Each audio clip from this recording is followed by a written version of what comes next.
the ACLU right now is a pretty heady and exciting time. As I think many of you, probably all of you are aware, next week the U.S. Supreme Court is going to be hearing one of the most important cases on reproductive justice in more than 20 years. It's the Texas case, the whole women's health case. And it's going to have a lot of impact on obstacles to women getting access to medical care, to people being able to achieve the legal medical care and help safe medical care that they have a right to. And a lot of these states are trying to put obstacles in front of the right of women through trap laws, or trying to get rid of public funding. We just faced that here this year, a threat to public funding here in Massachusetts. And so the ACLU is very much on the front lines with our allied organizations, the Center for Reproductive Rights and Planned Parenthood and others, to make sure that the right to get the whole panoply of reproductive health care and medical care is available to people as it should be under the law and under our Constitution. The National ACLU has filed an amicus in that case, and a lot of people are going down on buses. Now, I don't know if anybody here is going to be going down to the U.S. Supreme Court on a bus. If you are, that's incredibly great and wonderful. I've gotten to an age where I don't do the bus thing anymore. The good news is we have our next generation of ACLU staff who do like to do things like go down on buses. And they're going to be blogging and tweeting about it. And so, let's see if I can get this thing to work. We're calling it Jesse and Hallie's Excellent Supreme Court Judgment. And Jesse Rossman is a staff attorney here at the ACLU, and Hallie Pope is a legal fellow and cartoonist, by the way, so she'll hopefully be doing some sketches for us along the way. So if you can't make it to be on the bus, but you want to be down at the Supreme Court, being part of the movement to show that people really do care about this. And while we're saying it's an excellent Supreme Court adventure, needless to say, we take it really seriously, with very serious rights at risk. But I hope you will follow it. You can follow it on Twitter. You can follow it on our website, aclum.org/SCOTUS, which is Supreme Court of the United States, for those of you who don't know what that means. I was looking at it and thought something else. It's going to be a great, important, and historic time to be a presence at the U.S. Supreme Court and to be a presence around issues of reproductive justice in the coming weeks and months and actually years. Now I have to say one quick thing about, I'm going to brag for a minute about our legal staff because they really are amazing. Jesse Rossman, Jesse, can you stand up? No, she's not here. Right, she's there. Yay, Jesse. She was just recognized as outstanding 2015 National Law Journal's Boston Rising Star. And she's not the only one. Another member of our staff, Adriana Lafayette. Adriana, can you stand up? Are you here? She's got two. Where are they all? They know I'm not here. She just won a Rising Star Award from the Massachusetts Bar Association for her work on behalf of immigrants being held in indefinite detention without an opportunity to have a bail hearing or post bond. These are civil immigration detainees here in Massachusetts. And as a result of her work, hundreds of people have had an opportunity to be reunited with their families, and there was one new baby born named Adriana. Just saying. Carl Williams is back there. Hi, Carl. Yeah. Another ACLU Massachusetts staff, he just won the Dwight Longso Award from Community Change, which honors those who make a significant impact on issues surrounding structural racism. And he's been doing amazing work with and around Black Lives Matter and other racial justice movements as part of the new civil rights movement here in Boston and nationwide, and Carl has done great work on that, so thank you, Carl. And last, but certainly not least, our extraordinary legal director, Matt Siegel. I do see him here, stand up, Matt. He just was named one of the 10 Lawyers of the Year by the Massachusetts Lawyers Weekly. So thank you, Matt, and congratulations to you and the outstanding legal team that you've built for the ACLU. I am so proud of our legal team and our legislative team, our communications team, our field team, our integrated advocacy model, which brings together litigation, legislative work, communications, and field operations, has been incredibly effective and successful. But the only reason that we're able to be successful and effective is because all of you who are supporters of the ACLU. Because we couldn't have this amazing staff if we couldn't pay them. And so it really makes a difference. So I want to thank all of you for your contributions to the ACLU throughout the year. It really makes our work possible, and it makes the impact that we have on people's lives and their civil rights and civil liberties possible. So a huge thank you from all of us at the ACLU.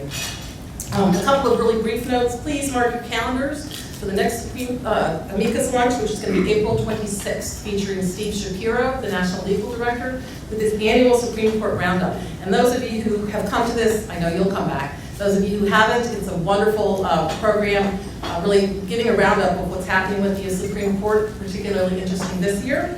And it's going to be interesting because we're going to hear about what's happening with the fight over new justice. Of course, the other thing that's happening, I should just tell you on a sad note, is that Steve Shapiro has announced that he's retiring in this fall. Can't let him go. I know we can't let him go, except for I'm thinking he might get a Supreme Court. Probably not. But wouldn't that be nice, right? And then the last announcement, then we'll get on with the show, is to let you know that we have come with a date for the annual Bill of Rights dinner, our big gala that happens every year. It's going to be Tuesday, May 31st at the Marriott Copley Place Hotel. And we have an amazing lineup this year. We're going to celebrate and recognize two people who many of you know and love. Harvey Silverglate and Elsa Dorfman. Harvey is a journalist, he's a criminal defense attorney, he's a pure ACLU person through and through, and his beloved Elsa is a wonderful political portrait photographer and supportive photographer that does amazing work through her art. So this is what happens when law meets art, and it's all good things. Our keynote speaker at the dinner is going to be Brian Stevenson, who again, many of you know, is a wonderful speaker. He does amazing work around death penalty work. And his book, Just Mercy, is just out and is a must-read. If you haven't, I encourage you to pick it up, and you'll want to hear him speak because he's also a delightful and engaging speaker. So those are some save the dates coming up. You'll hear about them, and you'll hear from us, because I'm sure you do hear from us way too much. But it's really important that you're here today, and we hope that you'll come to these future events because it really helps us to showcase the work that we do throughout the year. So thank you very much. And now let me turn the podium over to our board president, Kevin Prussia, who's going to introduce today's keynote speaker.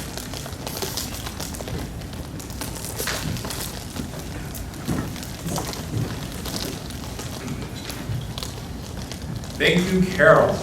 I am honored to be able to introduce to you my friend and former colleague, Maura Healey, who was sworn in as Attorney General in January last year. She's leading what she calls the People's Law Firm, continuing a career spent fighting for justice and equal rights. As many of you know, she graduated from Harvard College and Northeastern Law School with a 2-year break in between as a professional basketball player in Europe. She's also a member of the Basketball Hall of Fame here in New England. Maura began her legal career clerking for Judge Mazzoni, who many of you know was the federal judge who presided over the cleanup of Boston Harbor. And then she joined my firm, Maura Healey, where she worked on several pro bono matters and served as a special assistant in the DA's office for Middlesex County.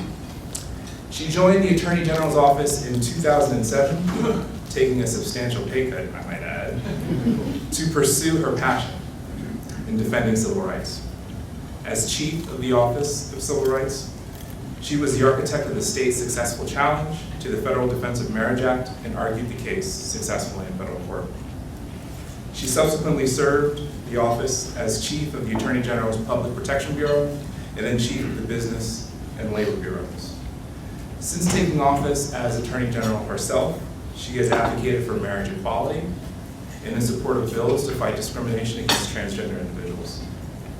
She has tackled issues touching the lives of people all across the state, including the heroin and prescription drug abuse epidemic, escalating healthcare costs, workers' rights, and student loan costs.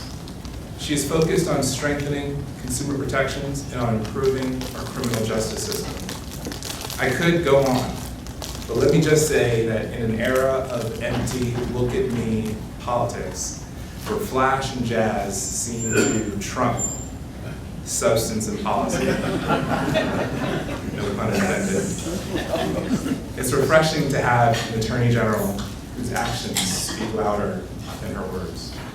So it's my honor to introduce our guest speaker today, our lawyer, the Attorney General of the Commonwealth of Massachusetts.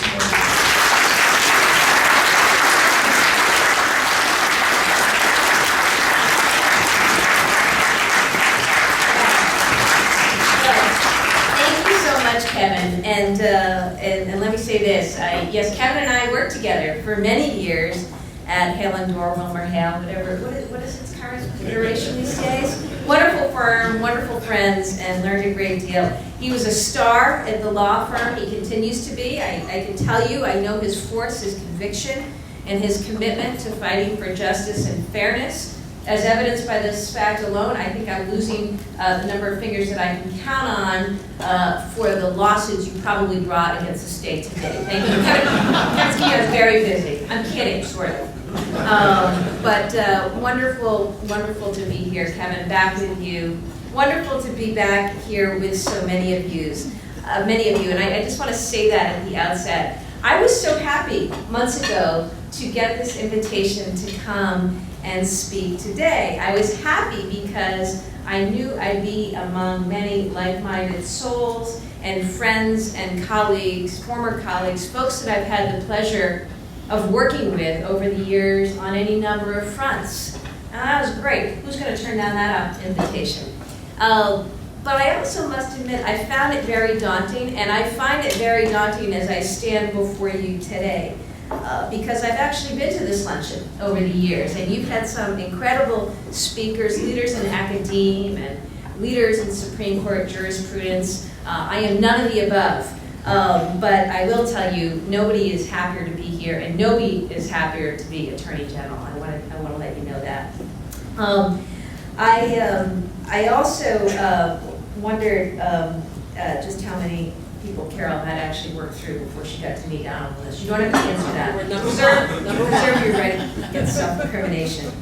I say that I'm daunted because, folks, I know and you know, this is no ordinary ACLU chapter, is it, right? You are a force. You are a leader nationally. You are a standard bearer on so many fronts. You are looked to not only within Massachusetts, but from across this country when it comes to being the go-to chapter, defining exactly what it means to defend liberty, equality, and justice. That is no small thing. That is no small thing in this time, in our state, in our country, and in our world.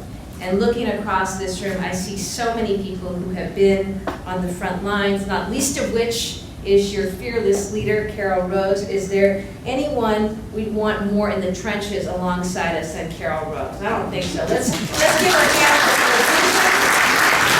her leadership, her vision, her tenacity. Carol, you've been a great friend and continue to be a guidepost for so many of us. So thank you for all that you do. And to the ACLU staff, for the folks who bring the cases, Matt and Sarah, Jesse, Rasan, and I'm probably missing others. Bill Newman, I don't know if Bill's made it today. Bill recently helped work with our office in resolving a terrible case of sexual harassment and discrimination out in Hadley, Massachusetts. Just did a fantastic job getting relief for victims of really intolerant and terrible behavior. To the folks, we're Ann and Gabby, the folks who work hard to straighten out and set right policymakers and lawmakers about proposed legislation, all the while educating and reminding us what it means to stand for liberty, equality, and justice. You are all amazing. To the folks who answer the phones and make everything go, you truly are on the front lines. And I think on behalf of everybody, let's give them all a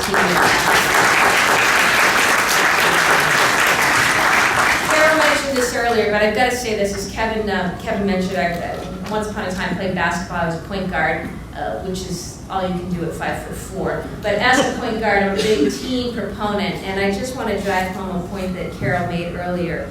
You know, those of you who are attending today, the board members, the sponsors, the contributors, folks that offer pro bono representation, I want you to know, as ACLU knows, and that I know, they cannot do this without your support, without your effort. And each of you is a contributor to this incredibly important cause. In the time you give for pro bono representation, in the dollars you contribute to make everything work, and also in the ways in which you just live your lives, engaging in the daily, everyday battles awareness raising that you do in your communities and your schools and your neighborhoods and your workplaces. All of this matters. It matters a whole lot. So thank you for being here, and thank you for supporting this organization. Now look, there are so many issues before us as communities, as a state, as a country, and the ACLU is just at the fulcrum of so much. When I think about the importance of this chapter in calling for greater transparency and accountability and public records reform in government, it is needed, and I applaud you for that. In your fight to shut down Framingham and end the practice of sending women who are struggling with addiction to prison, it's a credit to you that this legislation got passed to end that practice. You have been fighting for this for a long time, and I want to thank you, ACLU, for all that you did to work to make that happen and to help shift the lens when it comes to not just our criminal justice system, but what needs to happen when we think about how to support and work with those with mental health issues, substance use issues, and the like. So thank you for your great work there. For being a champion on equality for so many fronts. I'm particularly partial to all the work you guys did over the years for marriage equality. The impacts and effects of those cases continue to resonate. Fighting for reproductive rights and women's access to health care, which is a matter of personal autonomy and dignity, but frankly, folks, it's a matter of economics. And Carol mentioned the important case. We have 2 cases before the Supreme Court, incredibly important, and the ACLU is always, always there.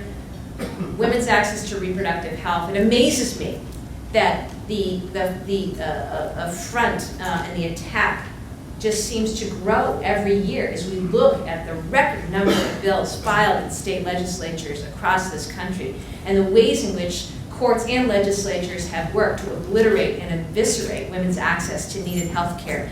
ACLU is on the front lines. We stand with you on that, and that effort and advocacy is needed more than ever. And finally, though this does in no means complete the list, raising the alarm. You know, this chapter and the work that you did to really sound the alarm on school discipline and what was happening, particularly with respect to students of color, young people of color in our schools, and your tremendous advocacy to push for much needed criminal justice reform. You force us to continually ask ourselves, those in government, those outside of government, exactly what does it mean to be a democracy? And maybe better put, if I may, in the words of Johnny Cash, where are your guts? Where are your guts? And I want you all to know that that gut check, and that is a question, you know, I ask myself every day, and I encourage my team to ask themselves every day, because guts, I think, are needed now more than ever as we look across at what is happening in our country. And speaking of my team, I'm thrilled to be joined by so many of them today. John Miller, who was an ACLU, a brilliant fellow way back in the day, has grown up to be chief of the Public Protection Bureau. Andrea Kramer is here, who is chief of our Civil Rights Division. And John Miller, who is deputy chief of our Civil Rights Division. Along with some other folks from the office who are just importantly interested in civil rights and civil liberties. So thank you, team, for so much that you do day in and day out. Look, as I said a moment ago, I love my job. I feel incredibly privileged to be the people's lawyer and to try to work each day to run what we call the people's law firm. I thought, though, in the vein of a gut check, I'd share a little bit about what's in my gut these days, and also what's on my mind, and what I've sort of learned here a year into office. The issues are complex, they're fast and furious, and they come at you every day. But every day I am fueled by and animated by the people that I meet, the real people out there who need our help. Last week, school vacation, I had a chance to go play basketball a couple of times, and I do these little clinics with kids, and I love it, and they're about the only ones I can take on these days, in elementary school and middle schoolers. But I was over in Somerville, and there was a clinic. It was for all girls, and we went through drills, and then we got together, and I was talking with them, and I met this adorable, precocious 10-year-old. Her name was Love. How can you not like that? Love is from Haiti, and she is living now in Somerville with her grandmother. And I asked her what she wanted to do, and she said, I want to go to college and I said, that's great. Why do you want to go to college? And she said, because I want to get a job so that I can bring my mother from Haiti here, right? And I don't mean to get emotional, but know that those are the stories, those are the encounters that I have the privilege of having every day. And if that doesn't make you get up and want to go to work and do the right thing by people, I don't know what else will. It's like when I go visit the teen parents over in the domestic violence shelter, you know, who've all been subject to cycles of sexual abuse and trauma for so long, and who are doing so well just to work their way through these things. These are the things that get you fired up. When I get to go over and visit and spend some time with inmates over at the Suffolk County House of Correction, you go there and you spend time. I spend time with the women, and all of them have been, to a person, nearly victims of sexual abuse, violence, and most often are dealing with real issues of addiction and mental health as a result. There are great moments too. Over at the State House, some of you were there earlier this year when we were lobbying for equal pay. I can't believe we still have to lobby for these things, but we do, and we need this legislation, and I know the ACLU is right there. I met a little girl, Victoria, brought by her grandfather. She's all of 8 years old. I said, what gives? This is a school day. You're supposed to be at school. She said, no, I'm here. I said, why? She said, because it's unfair that boys get paid more than girls for the same job. And I said, you go, Victoria.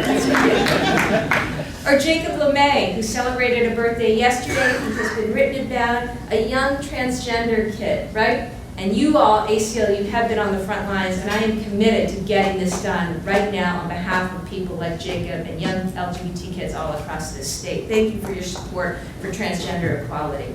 So these are, yes, give it up and then go follow legislator.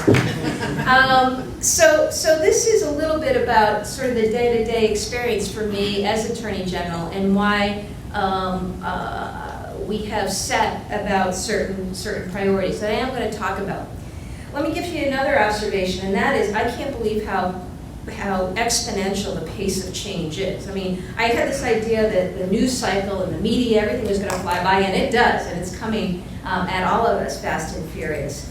But I think about, in particular, technology, even from the time that I took office or was running, what's come in.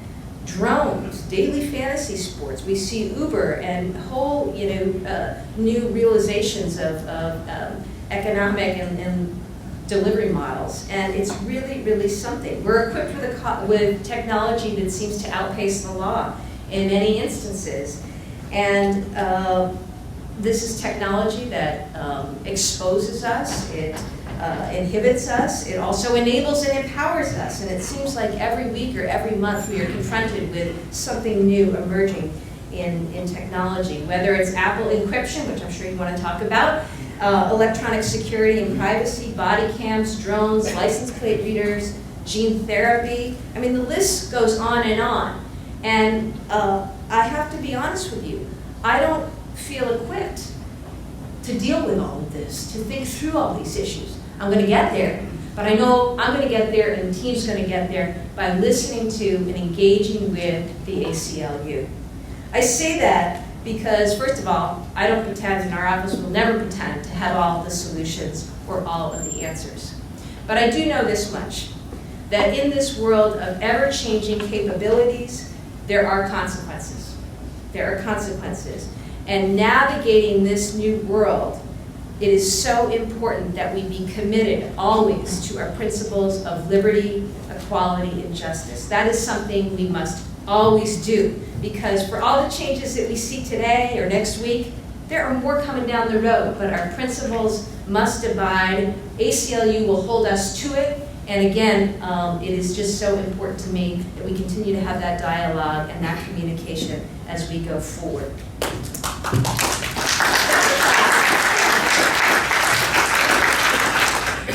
Another observation, speaking of change, I want to contrast that, sadly, with the lack of change I see on so many fronts. When I think about where we are in terms of gender equality, social justice, racial equality, what is happening within our immigrant communities, the divisive rhetoric that we unfortunately are seeing play out in the presidential race this year, it saddens me. This is Black History Month. We are supposed to be celebrating, acknowledging Black History Month, but let's take a look at what's happening.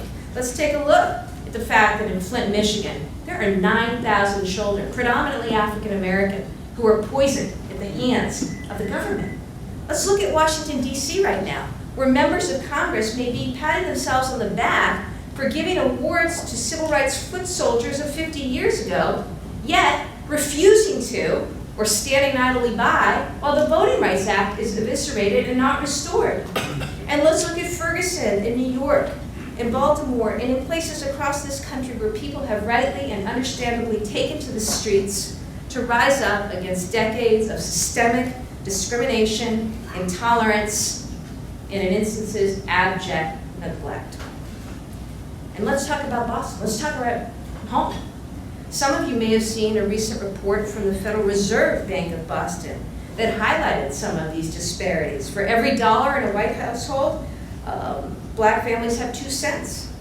White households have a median wealth of about $250,000.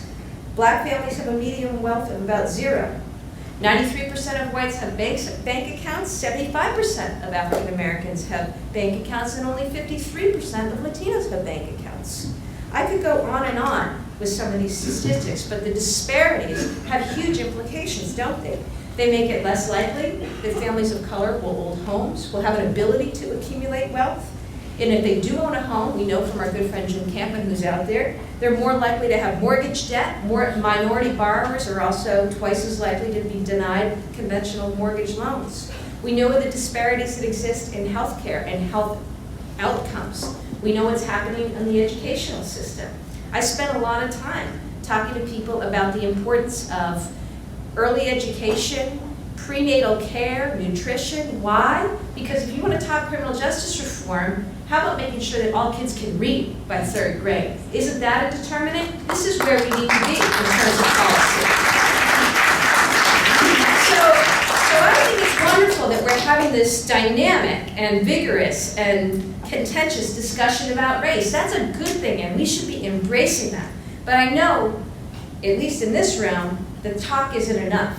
You are people of action. ACLU is an organization of action, and I want you to know we're about action too. We started with ourselves, taking a look at what was going on in the office. One of the first things we did early on was require unconscious bias training for everyone in the office. Every trooper, secretary, paralegal, lawyer, everybody in the office was put through unconscious bias training. It challenged us, it was difficult, but it was great. And it'll make us better in our engagement with one another, and it'll make us better at serving the public. A few weeks after that, I had a chance to talk with the head of the Massachusetts Chiefs of Police. And a few months later, they announced that they too, for the first time in their academy starting next year, will require unconscious bias training for every single new recruit. That's progress, that's good. And diversity, so important. And again, I know that we cannot do our jobs to the best of our abilities without having an office that reflects the breadth of experience and circumstance of the people of this great state. I wish I could stand before you now and tell you that we are where we need to be in terms of diversity. We are not, but we are getting there, and we have been very intentional about that this year. I also know it isn't just about getting people into the office, it's about supporting people in the office. It's why I was thrilled to announce 6 weeks of paid family leave for folks in our office, and to see then others follow along with that. It's why we set up, it's why I was really happy to work with some of you in this room on implementation of the important earned sick time law. We had 1 million or so really vulnerable workers here in this state who, up until the law's passage, did not have access to or an ability to accumulate earned sick time and had to make terrible choices. I met a fast food worker in Lowell who literally, would have to decide whether or not she was going to go to work with 102, 103 degree temperature or stay home but risk a paycheck and losing a paycheck. For the people who had to decide whether or not they were going to take care of their kids or sick parents. So these are all important policies that we need to continue to push forward and advance here and indeed across the country. I also decided, there were so many things that I didn't know when I set out to run for Attorney General. God knows if I'd actually known, I don't know if I would have actually done it. Talk about guts, but I was blissfully naive. But one thing that I realized as I was going out and about to campaign is that people actually didn't know what the Attorney General does. And so it led me to create a community engagement division, and it's been exciting within our office. And we have community action hours, not office hours, but action hours, where I send mediators and lawyers to the YMCA, to the Boys and Girls Clubs, to churches, at times when people can actually go after work with their complaints. They have a query issue. They think they've been the victim of wage theft or wage discrimination, you name it, consumer complaints, and we'll try to work with you right there on the spot. We also expanded our language capabilities, and earlier this year, we've had a lot of different Know Your Rights trainings in a lot of different languages, but I was really proud that our office did one for the first time in all Arabic, and we're going to continue to do that in communities around this state. We also made an effort to support young people, had a little bit of settlement funds left over, and we were able to use $300,000 of that to fund summer jobs, primarily for students in our cities and in our gateway cities this past summer. And I was psyched because as a result, there were nearly 36,000 hours that we paid for of working time, creating new opportunities and new experiences for these young people, and that is so important. But in terms of the direction of our investigation and our enforcement actions, and I say that because we are a law firm, we have the tools at our disposal to try to advance liberty and equality and justice. And I come to this position, as some of you know, I was formerly the head of the Civil Rights Division. And that infuses the way I think about how we use the tools of the office. It's why we think about the communities that we serve and serving communities that have been traditionally underserved. How does a case or an investigation broaden an agenda to further civil rights? That doesn't mean that every case we bring is a civil rights case, but it does mean that we are making conscious, thoughtful decisions, I hope, that take equities or inequities into account. And let me tell you what that means. We have an insurance and financial services division. Some of you may have seen this morning, read that we took action against a purported for-profit school that was intentionally targeting Haitian immigrants, promising them training for nursing degrees, saddling them with tens of thousands of dollars in debt, and taking all the money. Total sham operation that intentionally targeted a vulnerable immigrant population. That has civil rights implications, doesn't it? And that is why we're intentional in that way. We look at our consumer protection division. We look at mortgage and auto lending practices and also debt collection practices that disproportionately affect communities of color. We have a civil rights division that right now is reviewing what retailers are doing around profiling and the like within their stores. We received a few complaints, and I've said to the retailers, let's together solve this and get best practices and best policies in place so that we no longer hear stories about Black and Latino people, particularly young people, being unlawfully detained in a retail establishment. I also know that serving immigrant communities is absolutely critical to the work. I did not know this, but some of you probably did. We have the 7th largest immigrant population. I'm not talking per capita, I'm talking about as an overall number. We have the 7th largest immigrant community in the country. More than 1 million residents in Massachusetts were actually born in another country. And I think it is more important now than ever that we stand up for immigrants, that we fight and beat back the intolerance. I see the cover of the wonderful magazine this month is right on point. And we're working hard to do that in the office, and that meant, of course, supporting efforts and attempts at much needed federal reform, but supporting President Obama and his effort in the face of utter inaction out of Congress to stand up, do the right thing, to try to advance some reform through executive action. And as I say, we're really making a concerted effort with our community action hours to get out there and to serve populations that have been traditionally underserved. It means that every month or every couple months I'm doing these ethnic media roundtables. Everybody comes in and it's great. And we've learned that that's a better way for us to reach and communicate with audiences that frankly weren't getting our message and as a result weren't getting served before. I was delighted to see that Bill of Rights Dinner is going to have Brian Stevenson speaking. I've heard him a few times, and he is incredible. Some of you have probably heard him, but if you haven't read Just Mercy, read Just Mercy. Speaking of books too, I was with Jane Mayer over the weekend. She's got a terrific book out, Dark Money, which is really, really frightening, and tells a story about what is happening and the ways in which not only our political system is being corrupted, but our democracy is being corrupted. And this is an issue I'd love to think with you further on as we beat back what our attempts, as I say, to really undermine our democracy. Let me just close with a comment on criminal justice reform, because I know of no organization that really has done more to fight for and to advocate for much needed criminal justice reform than the ACLU.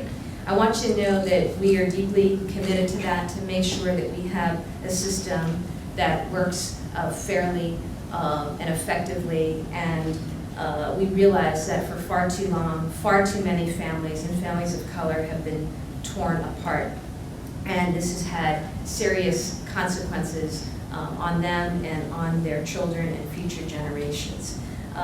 We incarcerate right now far too many people in this country. We incarcerate far too many people in this state. It is true Massachusetts has fewer folks actually incarcerated. We're a little smaller, but I don't think that should be the barometer against which we measure progress. I think we need to look at who is in jail, why, and is there a better place? And I think we know that this so often is the case. There is a better place. We've got a lot of people who right now who are incarcerated, who have serious mental health issues, have serious substance use issues, and there are too many young people, in my view, who are embroiled and engaged in our criminal justice system.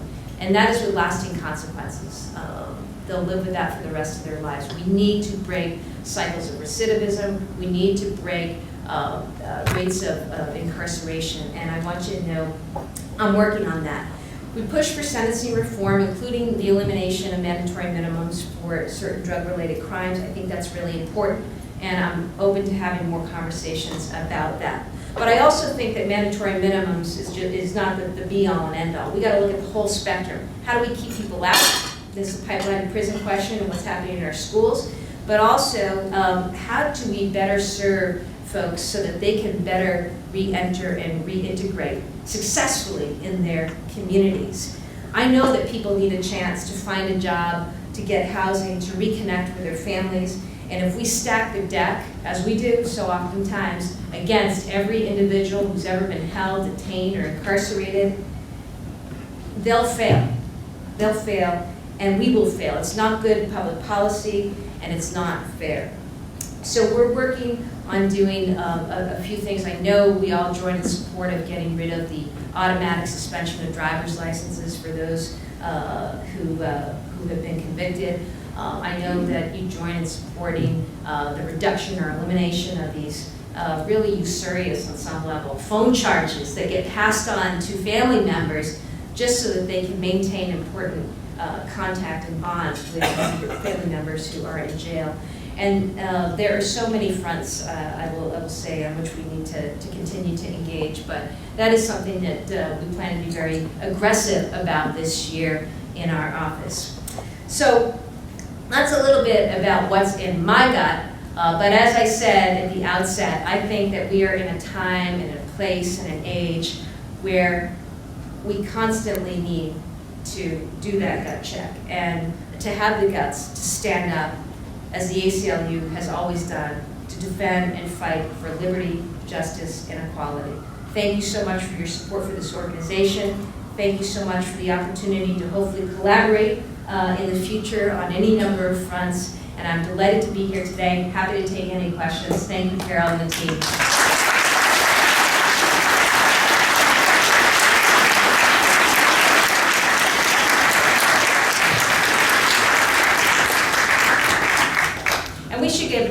to John Albano. He did not get his red carpet due for he's not only his friend, but the work that was done. I mean, that's a really good example of amazing effort and lawyering and uncovering the terrible degradations and abuses perpetrated by the Catholic Church. So, John, thank you, and thank you for hosting.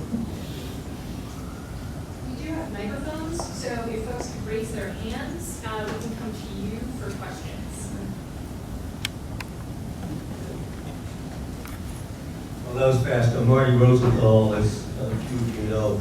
I was going to ask 2 questions. I told Carol I would try 2, but you've answered one about lowering incarceration rates. I'm very happy to hear you say that. I'll put in a plug for your person on the Sentencing Commission, Dean Mazzone, who's wonderful. So let me move to my other question, which I was going to put second, which is the racial profiling data collection issue that you and I talked about back in 2010. And there's bills been pending since before that by Byron Rushing and Sonia Chang Diaz to get that data. As you know, in Brookline was the first in the state to do that. And now about 50 places are doing it, including the state police. And do you know anything about what's happening with that and what role your office is playing in it? Well, good to see you, Marty. And thank you for the work on the Sentencing Commission. We'll continue to talk more. On that particular piece of legislation, I honestly don't know what the current state of play is with that legislation, but I'll tell you this. I think data is important. I think data informs, and we should be able to talk about ways to make that happen in a way that, you know, I mean, the concerns about not wanting to overburden men and women in police departments, at the same time making sure that we are accounting for stops made and the like, and taking every step on the front end in terms of prevention, but certainly on the back end to address disparities and profiling that is inappropriate and unlawful, whether it's based on race or ethnicity or the like. So I would love for my team to re-engage and talk with you all about that and what we can do.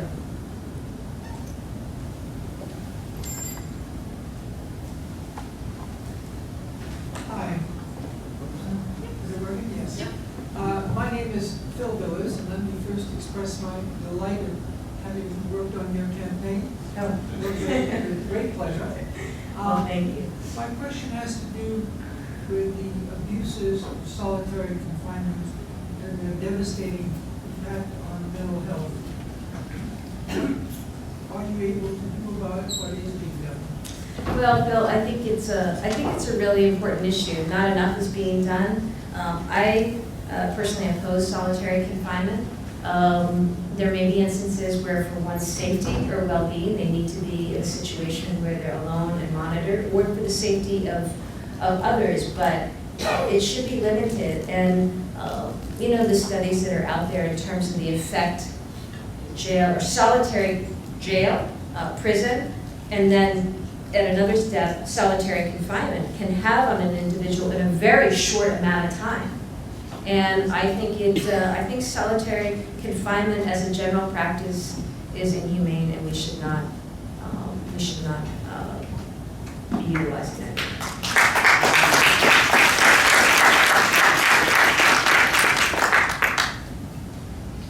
I'll just speak up more. You mentioned just briefly in passing. Maura, you mentioned very briefly in passing the Apple iPhone encryption issue, but you didn't tell us what you think. Are you able to comment either specifically on that or more generally about the relationship between the state law enforcement and encryption? Yeah, this is such a fascinating issue, but it has real world implications. I will tell you, I don't know enough about it yet to take a position. I'll tell you some principles that I have in mind.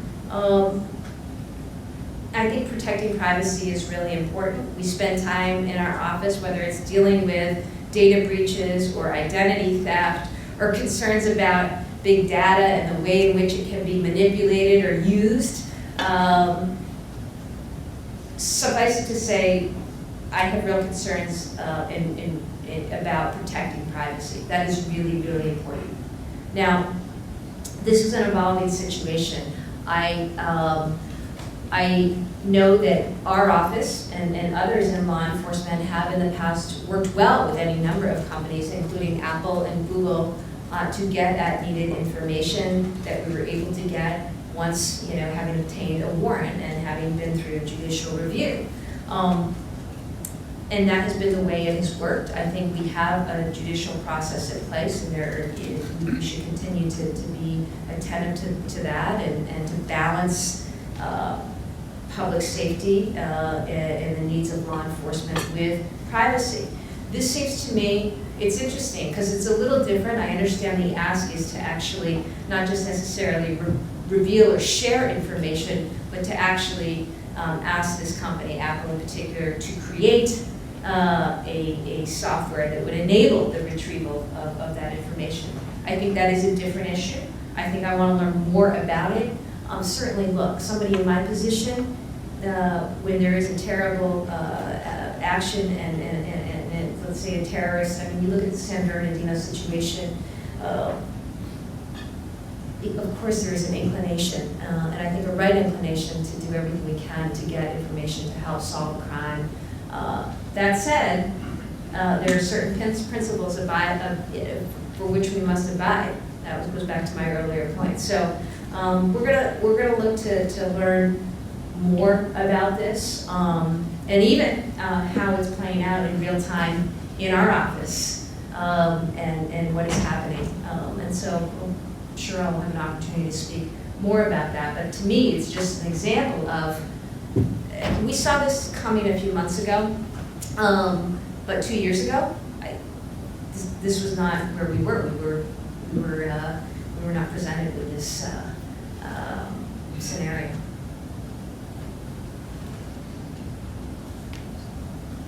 Yes. Lynn Saxman. I'd like to know if you would publicly support having a great many more citizen advisory boards, large citizen advisory boards associated with most of our institutions, including your office, the prisons, all of the justice system.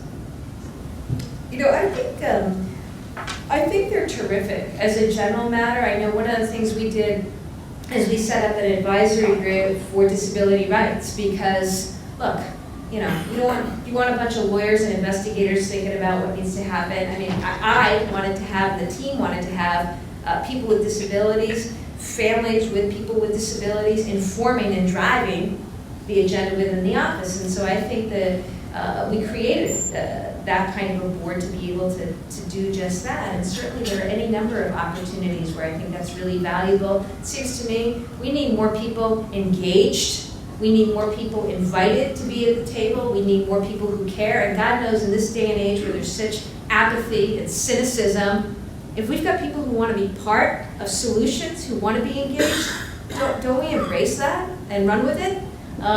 So that's my general position on these things.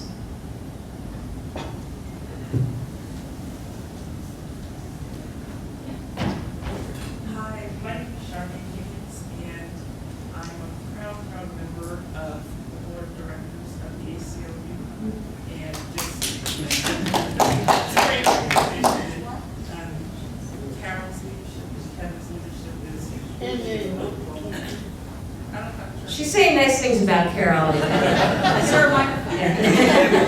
Carol doesn't mind the market. So I have two questions. One is, first, can you comment on the conversation right now about body cameras for police officers? And then my second question is, can you also talk about your view on how, in many instances, local police forces are being equipped with, are using military tactics against ordinary citizens in being equipped with guns, etc., that often are used on the battlefield. And if you can just comment on those. That's great. And thanks for all you do on the board. That's great. So body cameras. As a general matter, I think body cameras have some great benefits for civilians and for police. I think they do. I think that we're seeing the move in many places towards the use of body cameras, and I support that. And publicly, I've always said, if there's any department that wants to use body cameras, I completely support that. And I support the move in that direction. Initially, I wanted to sort of learn a little bit more and see sort of how this was playing out, but I was just in DC a couple of days ago and listened to Kathy Lanier. She's a terrific commissioner of the Washington DC Police Department, and she is a huge proponent, and they're making it work. I think with body cameras, there are issues about privacy, and there are things that need to be worked out. It is more complicated when you actually look to implement. There are privacy concerns for potential defendants, for witnesses or other civilians in the background. There are other concerns, more administrative, about storage of information and who has access to that and how long you have to keep it, and then, you know, there are those issues as well. But I think, again, technology, as I say, can empower and enable us, and this is an instance where I think that it's positive.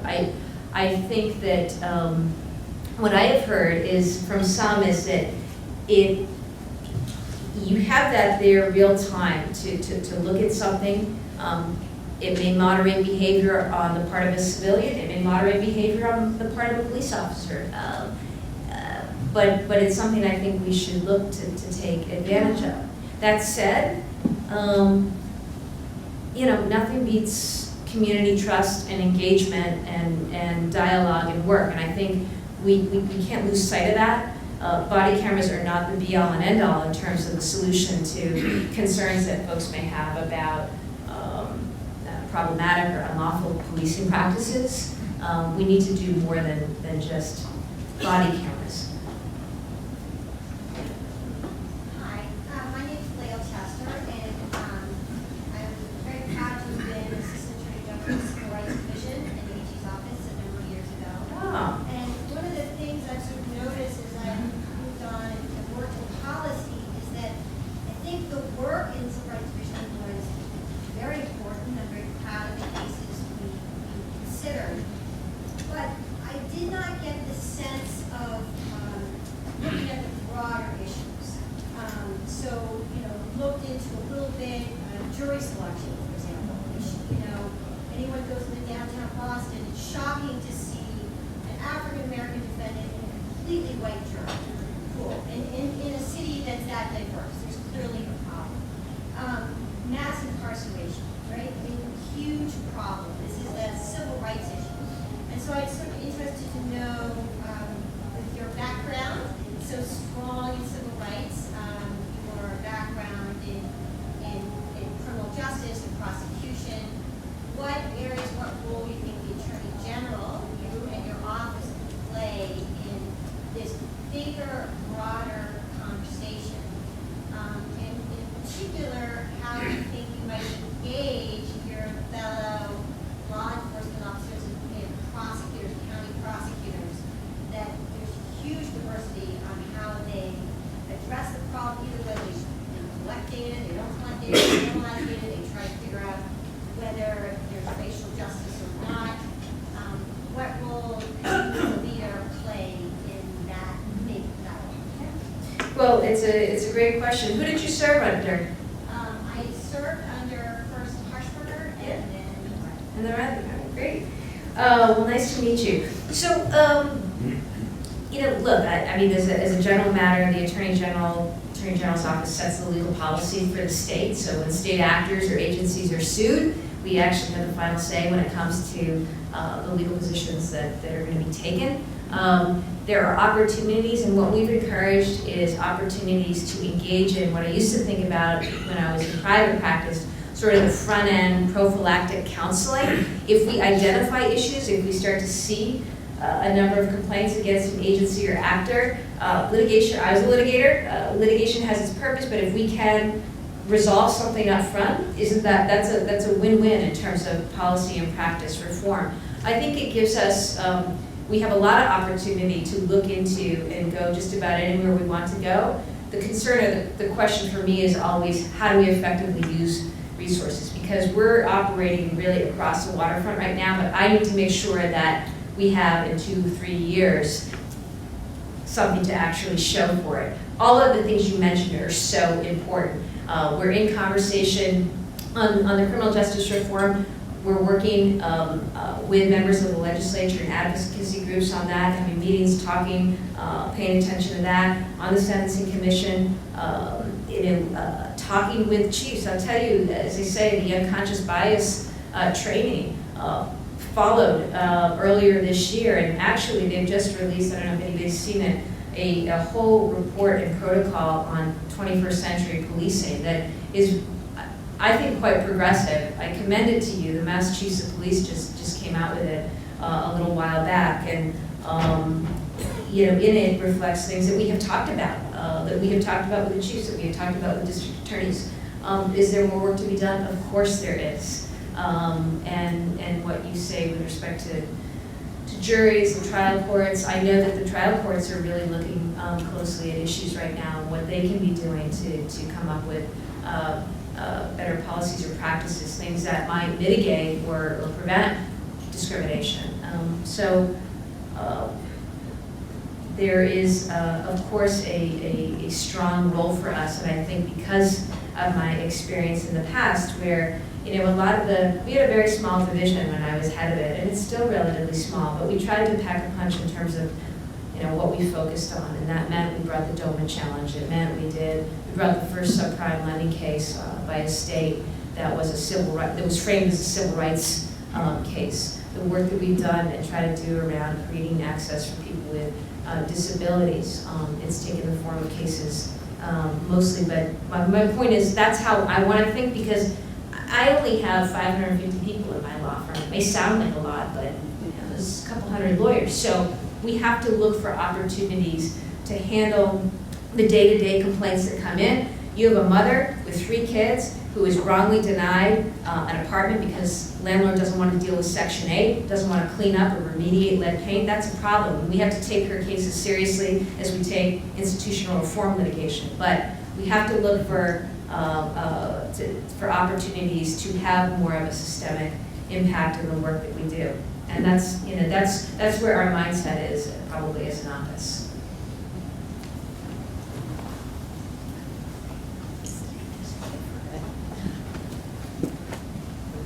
With you. I just want to say, I've known Maura for a long time. It's been really fun, inspiring actually, to see you move from your legal practice to the Civil Rights Division and now to become the Attorney General of the state of Massachusetts. And I just have to say to all of you, you have no idea. I travel around the country, I talk to other ACLU affiliate executive directors. No one is as fortunate as we are to have a state Attorney General whose door is always open, whose mind is always open, and whose heart is always open. And so I want to take a moment. I know you're a basketball player. We didn't have any basketball stuff, so we had a baseball hat. It's We hope you can wear the ACLU Massachusetts Freedoms Law Firm proudly when you go on any court, whether it's 2-court or a basketball court. And Thank you. Thank you so much.